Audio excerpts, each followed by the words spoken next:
Les amis, bienvenue, j'espère que vous allez tous très bien, très content de vous retrouver pour cette nouvelle vidéo. Un peu rouillé, je rentre de week-end, mais qu'est-ce qui vient de se passer là? Sacré retour aux affaires, victoire 7-0 de Liverpool contre Manchester United. C'est déjà un moment historique, c'est la plus grande victoire de l'histoire de Liverpool contre United, dans ce qui est le derby d'Angleterre, le grand choc de ce championnat, le plus grand match.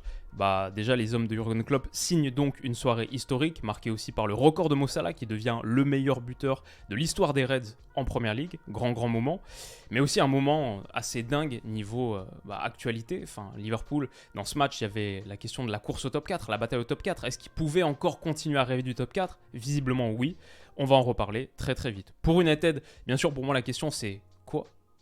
Comment est-ce que c'est possible? Cette United d'Eric Ten Hag dont on a tant chanté les louanges, qui marche sur l'eau depuis quelques temps, qui n'avait plus perdu de match depuis le 22 janvier, quasiment 2 mois, enfin bon, 1 mois et demi à peu près, et qui avait gagné un titre, finale de League Cup contre Newcastle, déjà le premier de l'ère Ten Hag, qui avait sorti le Barça en Europa League, qui avait renversé West Ham en milieu de semaine. Là, comment est-ce que cette équipe peut s'écrouler à ce point, s'effondrer à ce point, et en prendre 7 à Anfield? On va essayer d'analyser tout ça. On va parler du grand match de Cody Gakpo et son positionnement original sur lequel sans doute Klopp peut construire. Firmino, lui aussi la belle histoire, lui qui a annoncé que son aventure à Liverpool arrivait à sa fin, touchait à sa fin en fin de saison et qui a marqué le dernier but du match, le 7e. Grande performance et doublé également de Darwin Núñez, 2 pour Salah, 2 pour Núñez, 2 pour Gakpo et 1 pour Firmino. On va parler de tout ça. United se présentait plutôt dans son système habituel, même si Rashford était là, sous Weghorst. Dalot, grande question, peut-être que Wan-Bissaka aurait mieux fait parce que United a été très menacé dans cette zone, on va y revenir.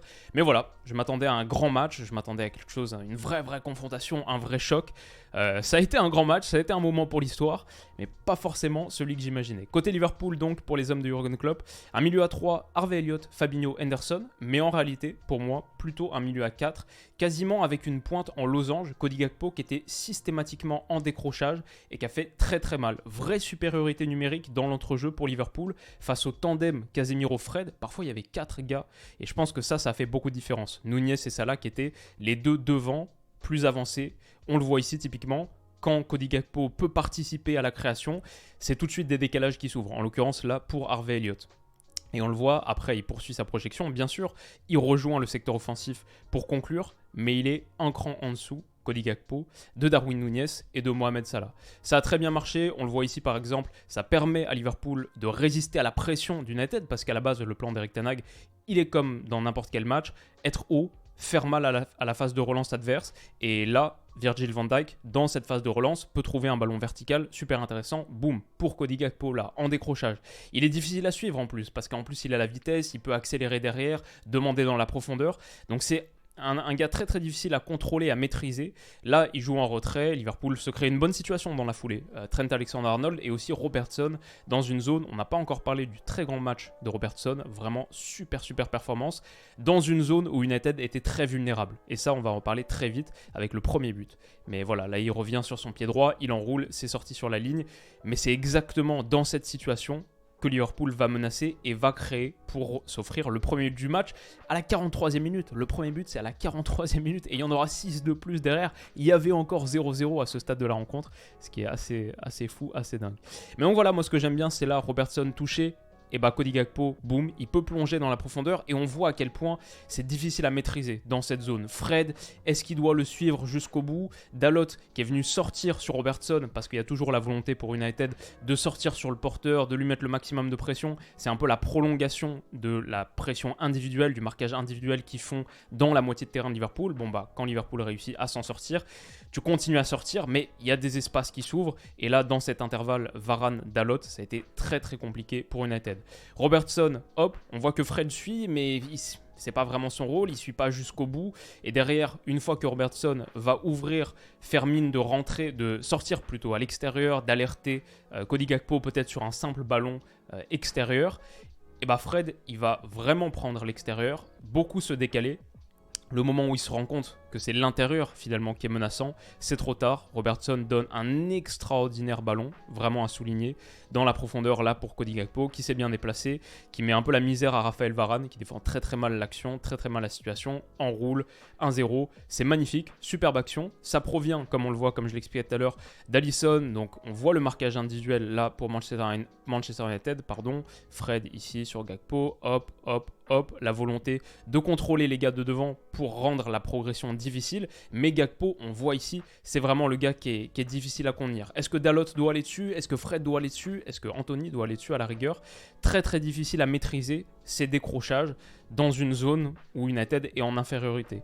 Et derrière, on le voit, une fois, ça c'est super, Dalot qui sort sur Robertson, et bah boum, Cody Gakpo peut aller s'infiltrer. Super super bien joué, et ça fait très très mal à United pendant tout le match. Et derrière, exactement ce que je montrais, une fois que Fred s'en rend compte, c'est trop tard. Boum, magnifique ballon pour Gakpo qui enroule, ça fait 1-0. Et donc, on arrive à la mi-temps, on arrive au vestiaire avec l'idée que peut-être Erik ten Hag peut trouver les solutions, comme il le fait très bien depuis quelques semaines, pour inverser la partie. Le problème, c'est que Liverpool revient avec des intentions, et Liverpool revient en marquant tout de suite, le second but de la partie, grâce à de la très bonne pression. Mais là encore, j'ai envie de montrer que dans l'entrejeu, il manquait des solutions, il manquait des possibilités. Peut-être il aurait fallu jouer long vers Weghorst, chercher à allonger, à écarter un peu plus, mais très très dur dans cette zone de trouver du jeu progressif. Donc Lisandro Martinez, il n'y a rien là, il donne pour Shaw, et Shaw c'est pareil, qu'est-ce qu'il peut vraiment faire ici? Il n'y a pas grand monde à toucher, Casemiro, mais Liverpool l'a bien comprimé.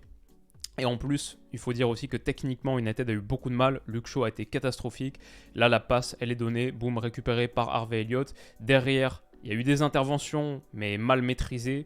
Des tacles, peut-être un peu de malchance, mais peut-être, moi je le mets, enfin quand j'explique un peu cette rencontre, ce qui s'est passé, pourquoi est-ce que Liverpool a gagné 7-0, aussi parce que United a perdu quasiment tous ses duels, a perdu quasiment tous les seconds ballons, et dans ces conditions-là, dans ce type de match-là, face à une équipe qui était très intense, très agressive, à Anfield, ouais, forcément t'en payes les conséquences. Là, encore une fois, mais je crois sur cette action, le 2-0 c'est le plus flagrant, et en plus ça te démoralise totalement. Au retour des vestiaires, déjà que tu viens de prendre un but juste avant de rentrer au vestiaire, là, au retour des vestiaires, il y a 3, 4, 5 contre favorables, mais qui sont mérités, parce que Liverpool se bat sur chaque ballon. Ouais, encore une fois, Shaw et le centre en retrait, là... D'Eliott sur la tête de Darwin Núñez, ça fait 2-0. Il y a eu tellement de cafouillages, de situations ratées pour United. Liverpool a été très bon aussi, il faut dire, pour piquer en contre. À partir d'un moment, United, peut-être que l'idée ça aurait été ok, on arrête de s'exposer autant, on verrouille, on accepte qu'on a perdu dans une certaine mesure.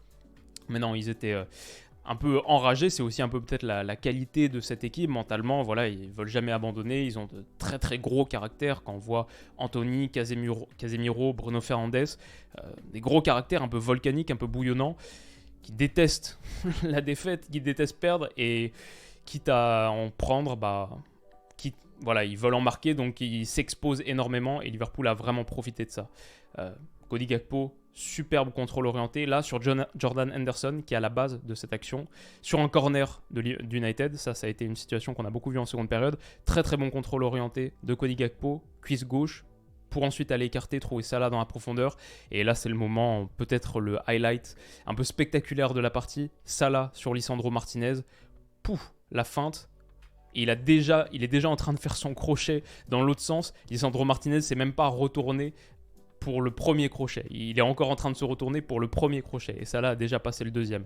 Donc ensuite, il est totalement en perte de repère, perte de marquage, perte d'équilibre.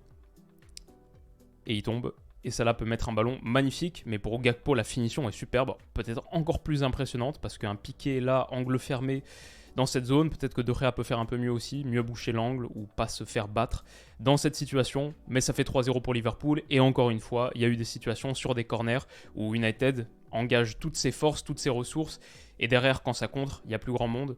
À nouveau, Jordan Henderson, qui est au départ de cette contre-attaque, de cette transition, c'est Núñez qui écarte. Encore une fois, les comptes favorables qui vont pas dans le bon sens, ou peut-être le manque d'agressivité.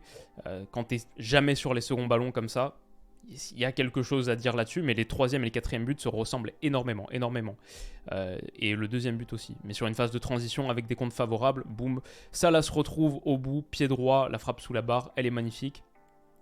et derrière ça déroule.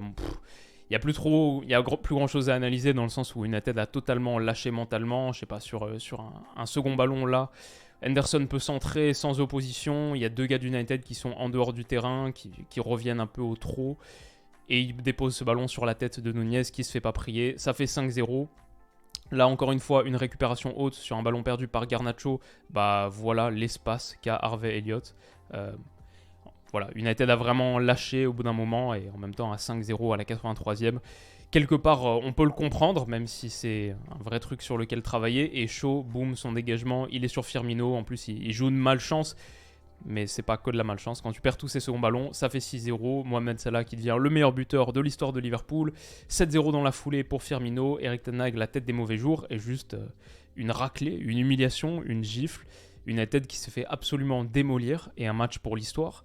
Je pensais pas qu'on y allait avoir un match comme ça samedi soir, là, retour de week-end. Mais ouais, costaud. Doublé de buts et de passes décisives pour Mo Salah. Très grand match de Gakpo, de Nunez. Finalement, ce trio d'attaque dont on attend beaucoup de choses, mais qui est un peu le... Voilà, quand on explique les mots de Liverpool cette saison, moi je dirais avant tout pourquoi ça a pris autant de temps à marcher, parce que là ça marche de mieux en mieux. Bon, peut-être au milieu de terrain, il a manqué des jambes pour mettre en place la pression, la contre-pression, cette salle des machines clopienne. À un moment, on se disait qu'il y avait surtout besoin de faire une recrue supplémentaire, une grosse recrue pour lui donner un petit peu d'énergie, lui redonner un peu d'énergie. Mais il y avait aussi la question du trio offensif. Après tant d'années de gloire sous Salah, Firmino, Mané, là, il y a un truc à reconstruire, à recomposer et à repenser. Bon, bah, 6 buts pour le trio, c'est un pas dans la bonne direction. Konaté qui a été énorme, Robertson qui a été énorme, Van Dijk un petit peu en difficulté sur certains moments quand même. Je dois dire, United, franchement, sur les 40 premières minutes, il y a un moment où ils reviennent vraiment bien dans le match. Genre de la 20e à la 35e à peu près. Ils sont punis par le but, mais ça aurait pu peut-être tourner dans l'autre sens à un moment. Maintenant, voilà, 2 buts coup sur coup, au pire moment, juste avant de rentrer à la mi-temps, juste en revenant aussi, alors que tu reviens avec de bonnes intentions. Ça fait mal, mais il y a eu des performances individuelles désastreuses. Varane, Shaw, peut-être Shaw plus que n'importe qui, mais les offensifs, Rashford, on l'a quasiment pas vu. Donc ouais, ça a été difficile pour United. Et alors finalement, le bilan comptable, on l'a ici. Arsenal, Man City aux 2 premières places, visiblement ils vont y rester jusqu'à la fin parce que avec l'absence de succès pour United, 58 points, 49, il y a vraiment une division là entre les deux et ensuite les autres. Et Liverpool qui revient à 3 points de Tottenham, Liverpool 5e qui prend la 5e place, qui revient à 3 points de Tottenham 4e avec un match en moins. Ça c'est le très gros truc. À signaler aussi que United a un match en moins, donc visiblement leur top 4 à eux n'est pas trop menacé, pas pour l'instant. C'est quand même une équipe qui n'avait pas perdu depuis si longtemps, depuis 1 mois et demi. Newcastle encore un peu dans la course parce qu'eux aussi ils ont un match en moins. Mais Tottenham et Newcastle, les grands perdants qui ont perdu ce week-end. Liverpool, le grand gagnant qui fait l'extrêmement bonne opération. Niveau goal average aussi, ça a une vraie incidence. Liverpool qui passe de plus 12 à plus 19. United qui passe de plus 13 à plus 6. Quand tu vois Liverpool face à Tottenham, par exemple, ça pourrait avoir son impact, son importance. Voilà pour cette partie qui est un peu folle. On se retrouve pour parler Ligue des Champions cette semaine, bien sûr. Demain, mon prono, ma preview de Bayern PSG. Est-ce que le Paris Saint-Germain peut le faire, etc. Puis on va parler de toutes les rencontres de Ligue des Champions. Il y aura plein d'analyses. Mais pour un retour aux affaires, là, après mon petit week-end, c'était assez costaud. Et j'espère que j'aurai rendu honneur et justice à ce match. J'espère que ça vous aura plu. On se retrouve très vite pour la prochaine. Prenez soin de vous et bonne fin de dimanche, bonne semaine qui démarre. À bientôt. Bisous.